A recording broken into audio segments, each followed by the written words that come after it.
Well, good morning, everyone. It's Saturday morning, October 12th. It is the birthday of my older brother, Dan, so happy birthday, Dan. Heard from a couple yesterday that they missed seeing what's going on at Finklandia. And again, I apologize that there hasn't been anything. Just been busy, and it's hard when you're doing the milking chores to also be doing updates on things. So I decided today I'd spend some time doing an update video, and here's the first update. We are without power. It's about 20 minutes to 6, and about 12:15 overnight, someone must have hit a pole. I don't know if alcohol was a factor or not, but we've been without power since they've changed the estimated time of restoration from 5 a.m. to 7 a.m., so we'll see what happens. So anyway, Keith and I are up at least, and I've gone into the barn and fed heifers out back and limed the floor and done what feeding I can so that when power is restored, we can get to it more quickly. I'm supposed to be meeting a few ladies for breakfast this morning to talk about details for Lydia's wedding. Lydia and Paul are getting married December 7th. Yeah, so it's pretty dark here.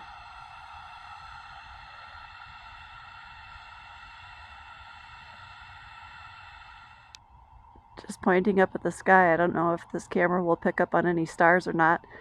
I don't know if any of you saw the Northern Lights Wednesday night. Keith and I did not see it, but Lydia got a text from Paul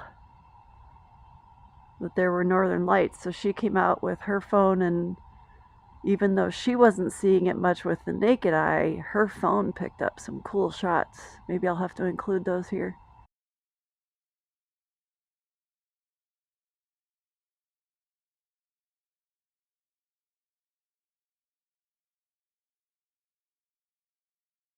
So I'm just checking in with a farmer, asking if he has any thoughts for the viewers. The farmer has thoughts. They probably wouldn't be very good for the viewers. Yeah, this is the second time actually that we've been without electricity in a week. Sunday afternoon we got home from church and we're sitting down to eat our Sunday dinner, which is lunch, and sent Wilson up to get some milk, and he came back down and said the agitator's not coming on. So, first thought is something's going on with the tank itself, but Keith went up and came back down and said there's no power in the milk house. So I'm trying to find something interesting for you to look at here in the kitchen while we explain this. Oh, this is good. We probably ought to remind ourselves of this morning anyway.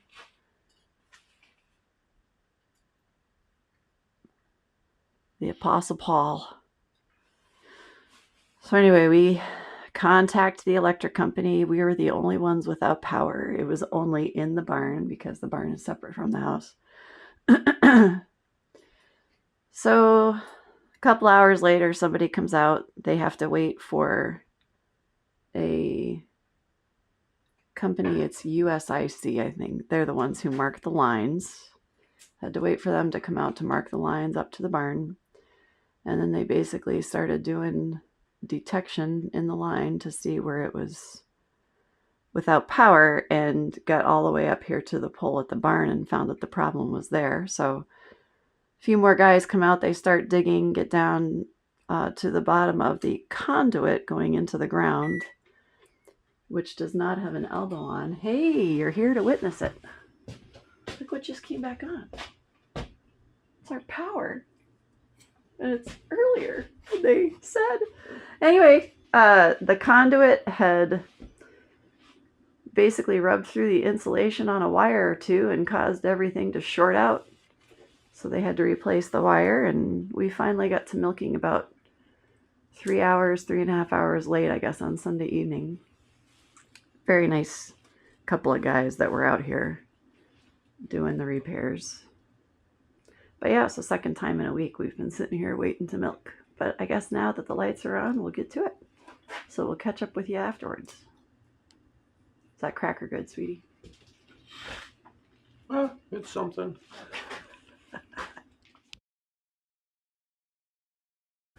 All right, so one exciting thing that's been happening here on the farm over the course of several weeks is Uncle Kevin Hello. and Nathan and Keith have been working to get the Ford going again. Somebody had asked what happened to the Ford, and Uncle Kevin said, hey, you know what? I'd like to work on that. So I wanted Uncle Kevin to kind of give us a rundown of what he's been doing. I wish I could have filmed it all for you, but it was typically in the evenings while I was in the barn milking cows. So Right. Well, they're using it, and it had the symptoms of a blown head gasket or a cracked block. We had the coolant no longer living where the coolant lives, but it decided it wanted to move in with the oil. Now on tractors, you can't have coolant living with oil. Doesn't work so good. doesn't work good anyway. And so then, because really, this 9N, I mean, these little Fords are nice tractors, but really for here, it's basically a UTV. It's really too small to do any work. Down here, it's okay, but you get up in the hills, it's a good way to kill yourself. And so it had sat for a period of time, and we were talking, and Keith was saying that he was thinking of having Wilson sell it.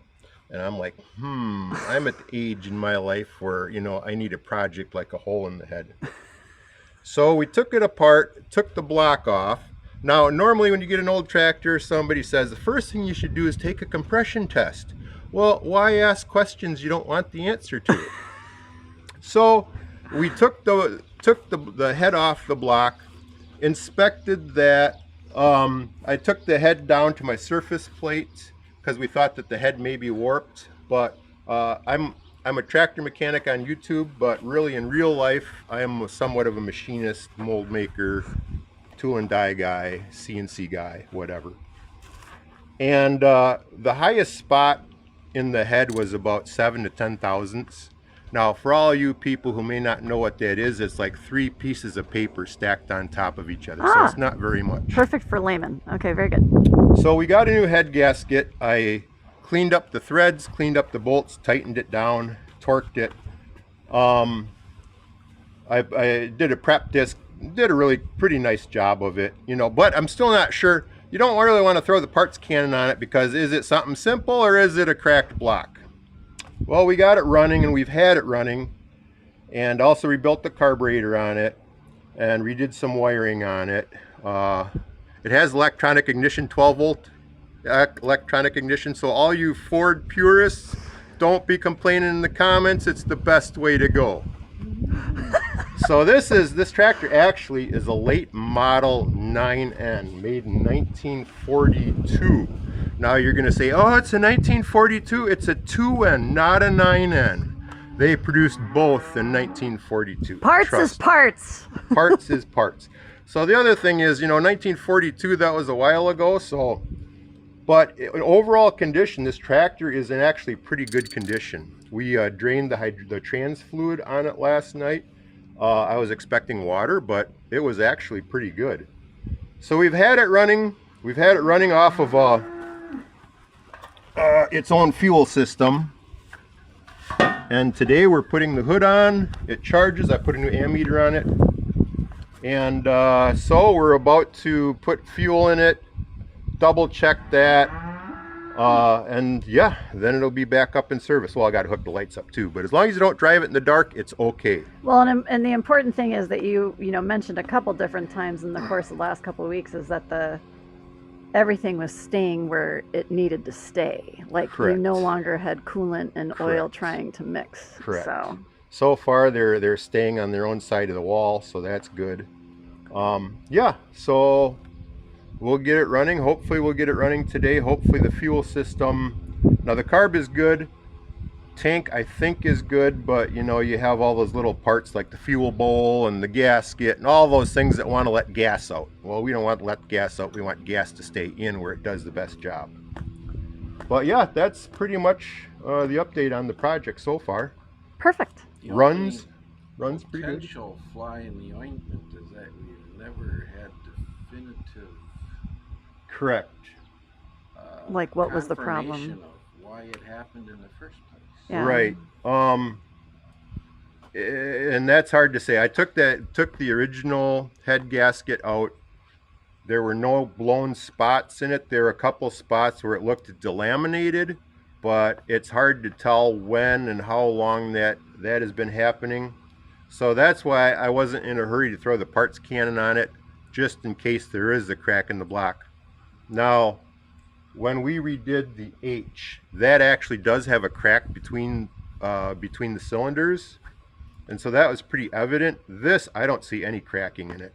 Now, it could be below, but it's not that I see.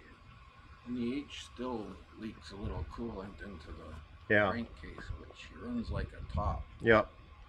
And so now we've got kind of a mix of motor oil, 4 quarts of motor oil, and a quart of ATF in the engine. So that ATF is both an oil, and it's also a good solvent to break down any sludge and get that stuff out of there. So running that for a while will get it hot again, and if there is a crack in the block, hopefully that will reveal itself, and then you'll know. But Great. Henry Ford, he knew what he was doing. Pretty smart guy. Well, or he surrounded himself with smart people. Well, I don't know if he did that or not. That's the key. Yeah. That's the key. All right. But Thanks for the update. no problem. Was Quick. this Henry's design? Uh, 'Cause Well- these came out in '39, actually. well, it was a combination between Ferguson, who had had the 3-point system like in 1918. Oh, really? That PBS special Tractor Wars talks about that, but nobody wanted it because it's something new. So after Henry Ford stopped making the Fordson, in the '20s. yeah, in the 20s they came up with this design. It was between him, Ferguson, and the Sherman brothers, which make, of course, the Sherman add-on transmissions, which this doesn't have. But someday if we actually do take it apart, tear it apart, I wouldn't mind picking up a Sherman transmission for it. But they're pricey. And the reason that Ford got involved was because he could get back into the tractor market, and they had a lot of off-the-shelf truck parts that they used for the original ones. So it's pretty interesting to see the evolution between the 9Ns, the 2Ns, the 8Ns. Well, then you get in 1953, they had the Jubilees, the NAAs, and then you get into the Workmasters and Powermasters, the 600, 900 series through the late 50s into the 60s.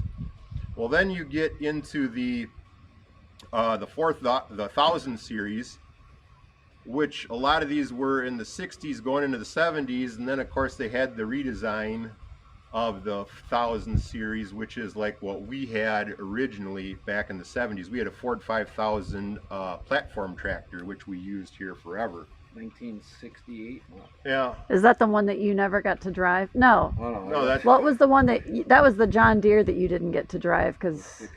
yeah. he sold it or traded it in? Yeah. Correct. So it is pretty interesting. This doesn't have live power on it. It doesn't have the draft control that the 8Ns and models past that had. But really, for 1939, you think about this now into the 40s, America's into the war. So you have this, you have the Ford series, and you have, or the Farmall series, excuse me, and you have the John Deere 2-cylinders. And they each kind of had their strengths and weaknesses. You also had Alice Chalmers, of course, and other tractors like that. Just personally, I'm not too familiar with Alice Chalmers, even though we're 60 miles away from where the Alice Chalmers were made. Actually, when I had my SolidWorks training back in 2007, it was in the Alice Chalmers office building downtown Milwaukee. It's interesting. You look down and there's a mall in the manufacturing plant now, but they still have the skylights, or they redid the skylights, of course, but still the massive crane is still there. That's right across from State Fair Park. Yeah, State Fair Park, right in West Allis.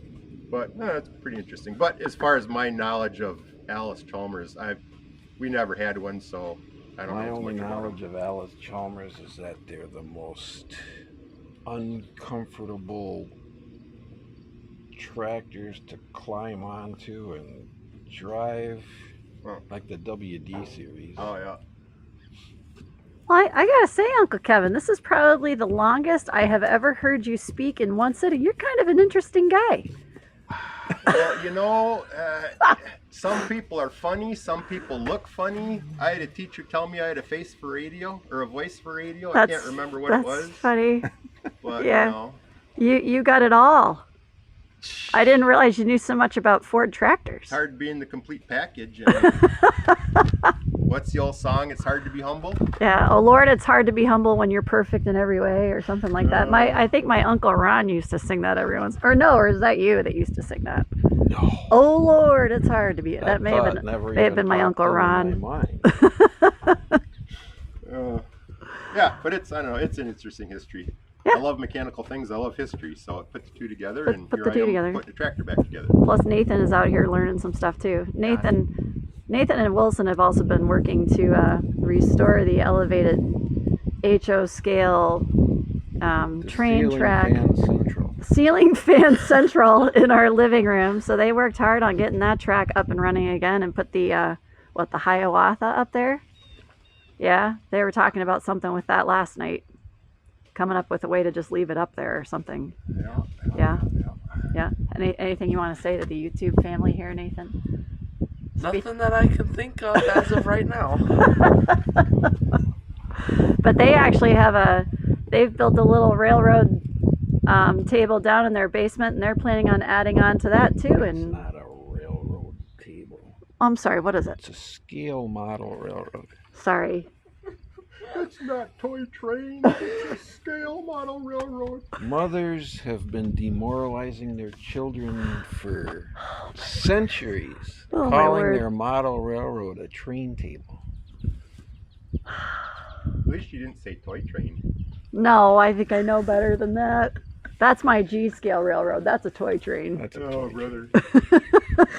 I learned that a long time ago. Somebody in my house has been suggesting the flower bed railway or the live steam 2-foot rail or 1-foot rail. Well, now I think you could get into live steam being a machinist. Well, yes, but railroads go out of business for a reason, generally because they don't have enough cash. Well, especially since you're also getting your kitchen and bathroom remodeled, right? Oh, Lord. Now that I'm depressed, I'll go back to working. Sorry, I'll retract that statement that's in someone's plan, but not yours. That's a whole nother side story. Yeah. All right. Well, thanks for the conversation Sure. and update. So Keith has been spending quite a bit of time too in the last couple of weeks at his sawmill. So I've asked him to give us a little report on that. Well, Laura, I'd be happy to give you a report on the sawmill today. This is a sawmill. Yeah. You put logs on it and slice them just like bread. Yep. But unlike bread, which is more like cock, wood is wood. You put nails in it. Anyhow, the reason we were working on the sawmill only the second time this year, because we're so busy. But it's good therapy, right? Working at the sawmill is good therapy for you. It is good therapy if you don't, if you're not pressed with other things that you have to do. Anyhow, 2 reasons. 1, I want to build a building. 2, I have piles of logs sitting all over the place. And after looking at them for a year or 3 and driving around them and trying to find more places to put stuff, it's very nice to be able to get your log piles out of the way and make them into something usable like lumber.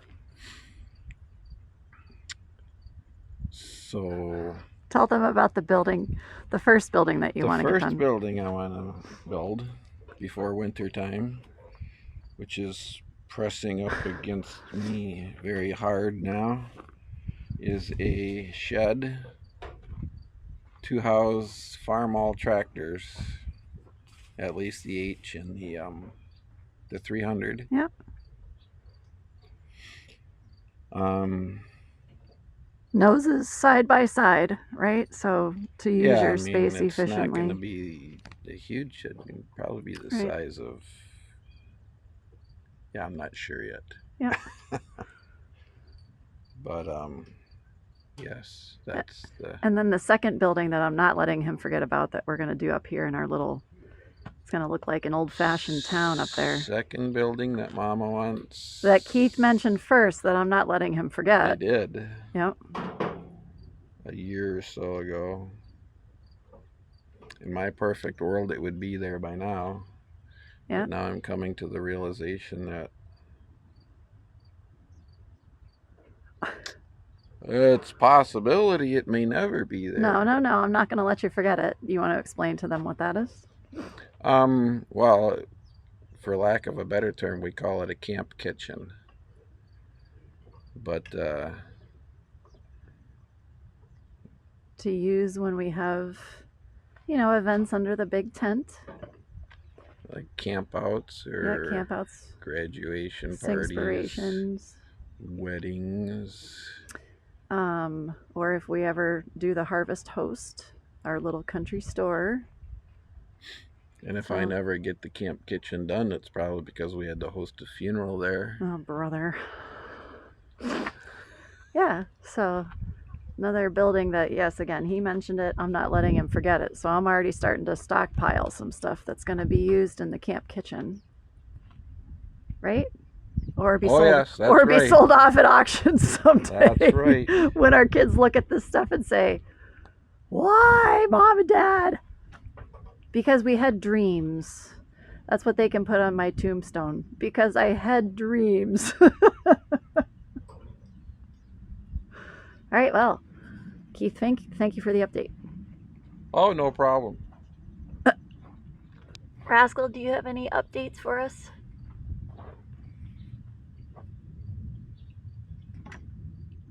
Now, the second half of the sawmill is not only the finished lumber, but valuable to us as well as the slab wood that we cut up and use for heating the shop. Well, and then also kindling wood down in the house, in the house. But I actually did want to climb up here to see how full my truck is. Slab wood goes in the Lodestar simply because it's another roof. Available. Oh yeah. So we're almost full of slab wood. Plenty to keep my shop nice and warm. Well, tell the folks what in you winter. said to me this morning. Oh yeah, I told Mama I've probably got enough wood to keep my shop heated all winter long. So if ever, we have trouble and I just cannot stand to live in the house anymore, I can be comfortable in my shop and we'll get along well.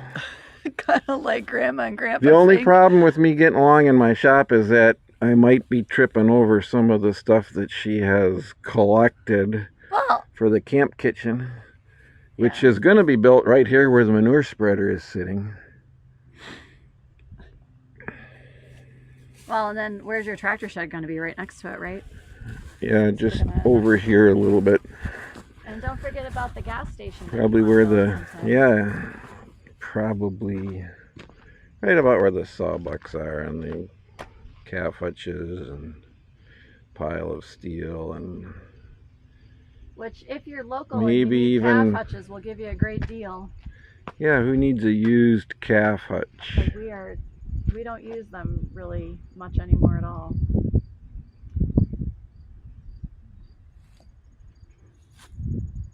I think I better go check on our dog because that dog was barking up the road and our dog disappeared. All right, take your camera. Thanks.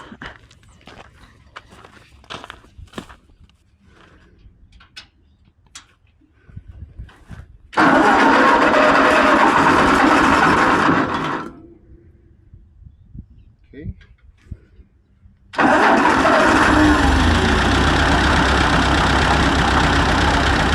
purring like a kitten.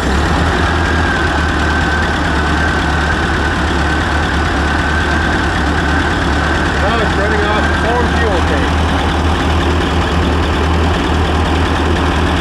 Not perfect, but close enough. It sounds good. Did you figure out what was making it smoke so bad a couple nights ago? Old age. Yeah, we all kind of smoked, don't we? And so it does smoke a little bit because the engine needs to be rebuilt, obviously. And when it was taken out of service, 2-3 years ago now, Keith had poured automatic transmission fluid down the pistons to protect them from rusting. So of course all that gets into the piston rings, and it gets in there. So it has to take a time to burn some of that off. Yeah. So it's just kind of a natural thing, but for sure it needs to be rebuilt. I mean, it's not like fresh off the factory.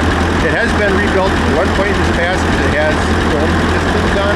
Originally they were flat, or vice versa, but even if it's rebuilt in the 60s, that's long in the tooth. Long in the 60 years ago. So we have good oil pressure. To clean stuff off, and we'll take it for a little ride. Oh wow! In the people carrier?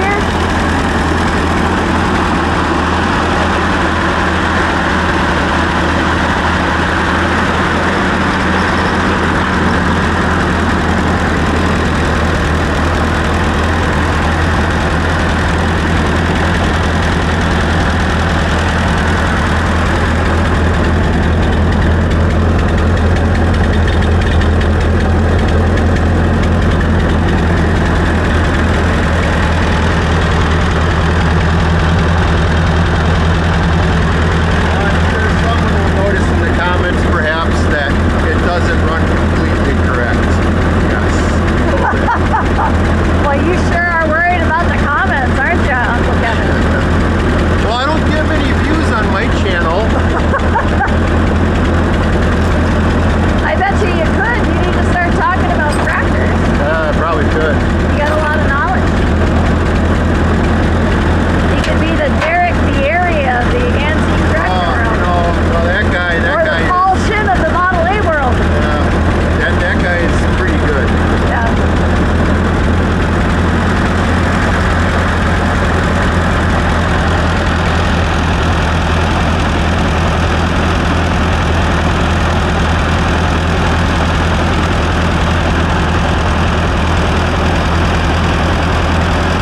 Am I gonna need to help you up there, Steve?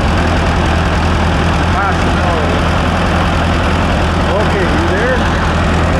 I'll take that off. Now, for those of you who weren't here in the beginning, this people carrier is obviously a Fink fab. Keith had initially had an old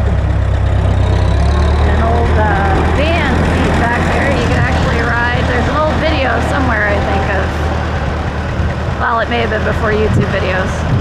Video that Keith took of Hank driving the tractor with the other ones on the back.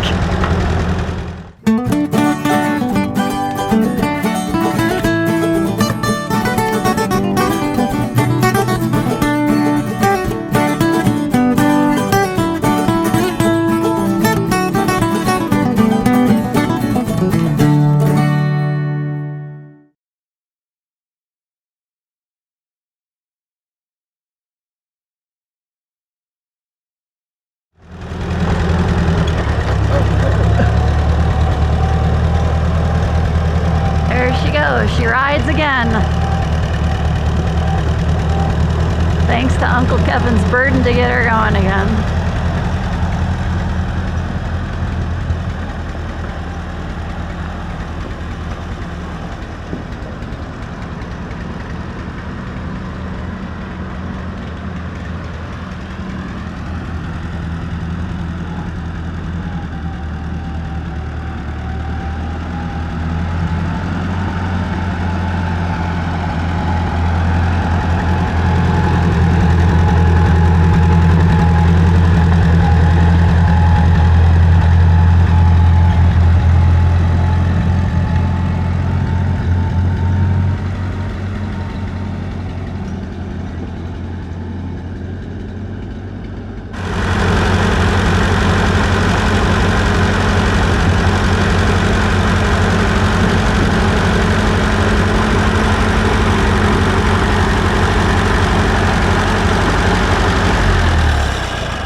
I started off, or I just turned it off. I got to put some air in this tire yet, so then I'll probably move my truck and see if I can run out of gas 40 acres away.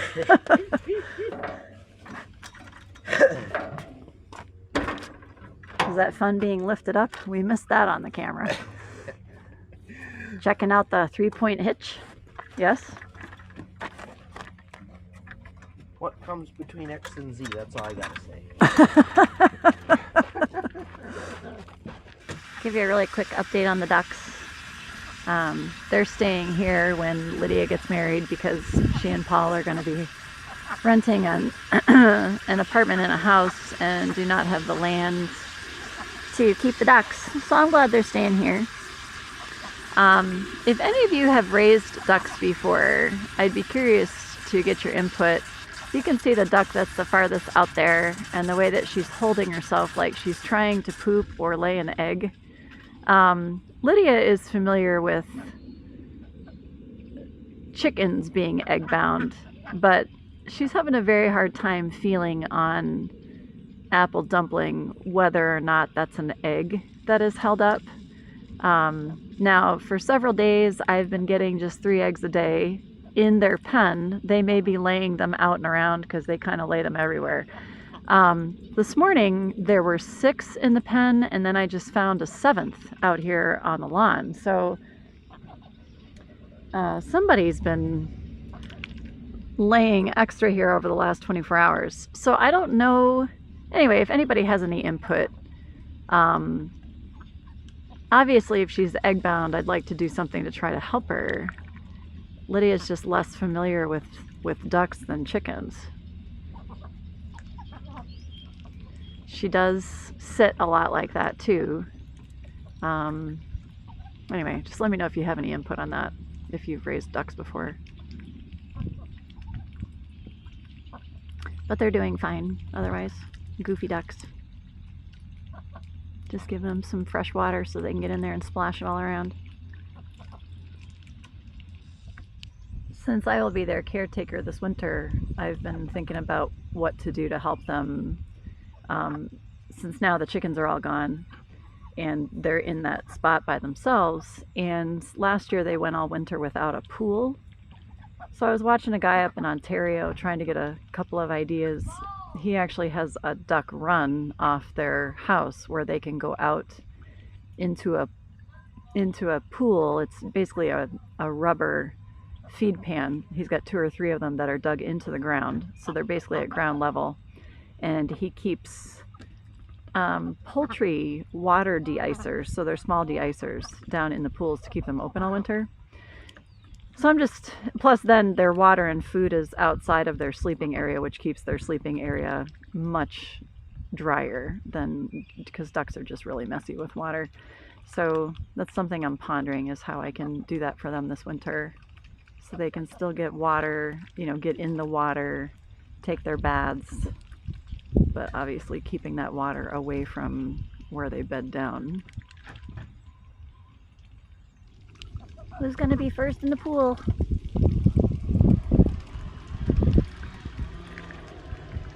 The mud is the exciting part right now.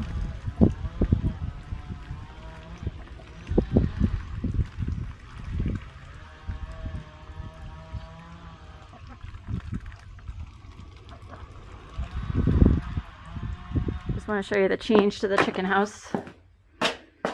Paul and Lydia cleaned it out last week, and so it's becoming our woodshed again. There's the duck housing.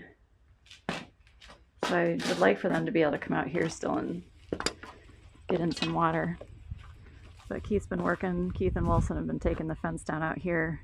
And then they're gonna work on rebuilding this rock wall, taking down those trees. I think that's gonna look really, really nice.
Everybody say good morning to the farmer. Good morning, farmer. Would you mind explaining why you're doing what you're doing with this cow in particular? Well, I could, but I'm not really sure why I'm doing what I'm doing with this cow in particular. She had I don't believe it was an injury on her feet. I think it's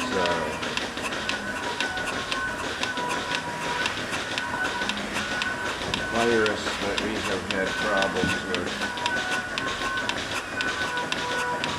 largely in the past, but when it shows up nowadays, it's nowhere near as serious, but it forms a scab right on the feet end at the orifice. And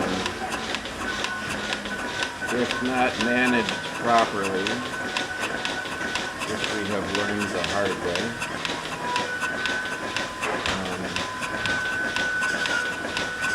it will ruin the cow's quarters.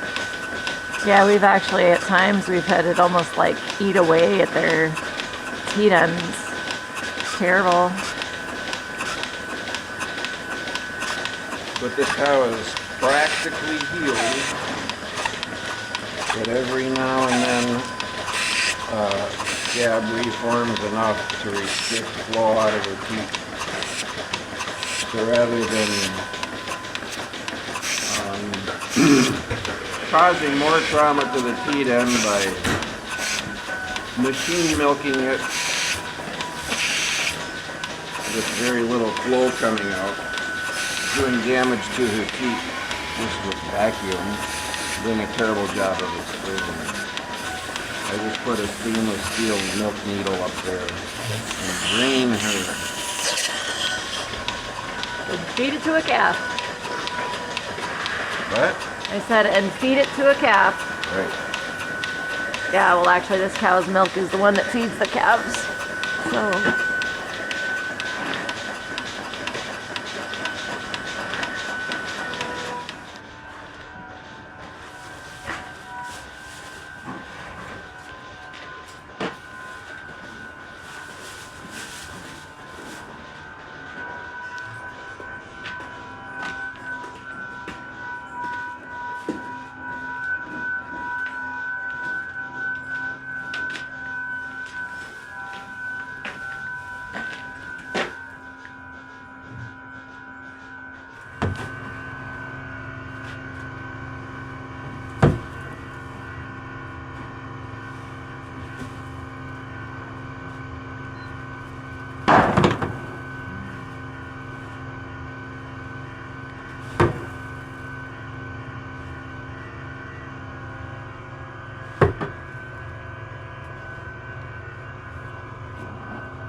something interesting on my shoe.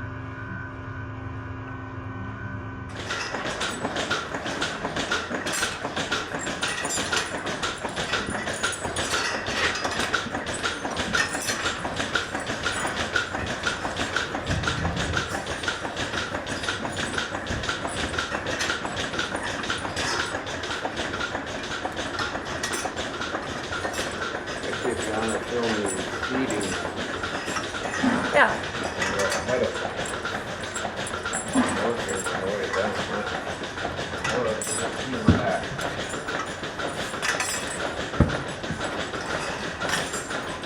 That's Billy.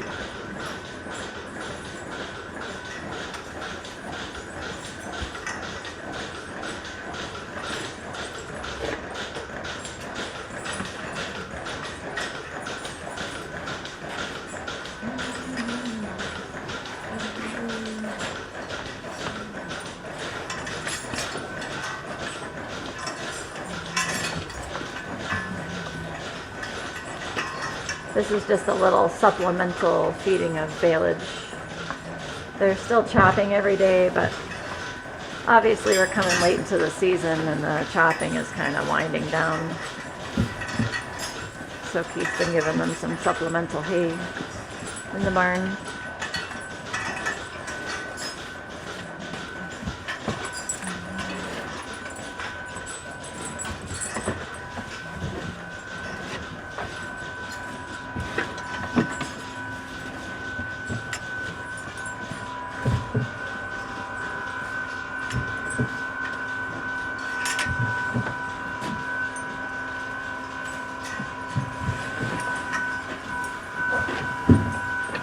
everything slows down because daylight is diminishing. Yep. The sun is the fuel for anything that grows. And here we are, mid-October. It's noon and it's still dark outside. It's not noon. It is after 6 a.m. though. We're kind of late this morning, admittedly, because I overslept by about 20 minutes. Old age is rough. But then we decided to put down some bedding for them before they came in. We've gotten our first shipment of straw for the winter. Our guy wants to deliver another shipment before the end of October because he doesn't want to be on the road, you know, over winter.